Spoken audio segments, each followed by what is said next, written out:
السلام علیکم ورحمۃ اللہ وبرکاتہ۔ سوال: قرآن مجید میں لفظ مؤمن اور مسلمین ہے، تو مؤمن اور مسلم میں کیا فرق ہے؟ اس بات کو جاننے سے پہلے اگر آپ ہمارے اس چینل میں نئے ہیں تو ضرور سبسکرائب کریں اور بیل آئیکن کو ضرور دبائیں۔ جواب: لفظ مؤمن ایمان سے لیا گیا ہے اور لفظ مسلم اسلام سے لیا گیا ہے۔ ایمان اور اسلام کی تعریفات اور ان دونوں کے درمیان فرق میں بہت تفصیلی کلام ہے، جس کا خلاصہ یہ ہے کہ ایمان کا تعلق باطن سے ہے اور اسلام کا تعلق ظاہر سے ہے۔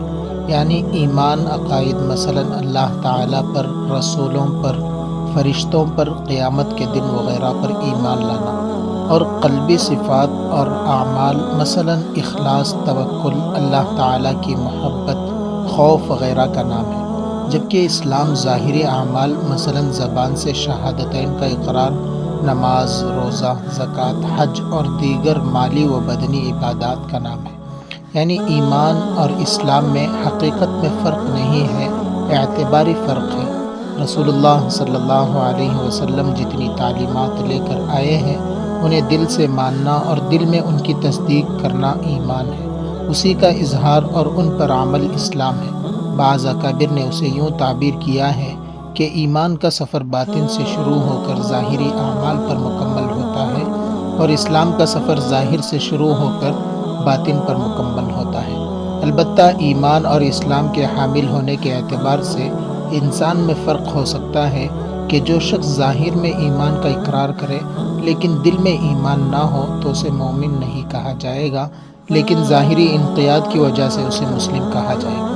اس فرق کا لحاظ رکھتے ہوئے قرآن مجید کی سورہ حجرات میں فرمایا گیا ہے کہ دیہاتی لوگ آپ صلی اللہ علیہ وسلم سے کہتے ہیں کہ ہم ایمان لائے، گویا احسان جتلا رہے ہیں کہ ہم تو بڑے جنگجو تھے، لیکن بغیر لڑائی کے اسلام قبول کر لینا گویا ہمارا احسان ہے، اس لیے ہمیں آپ خیرات دیں۔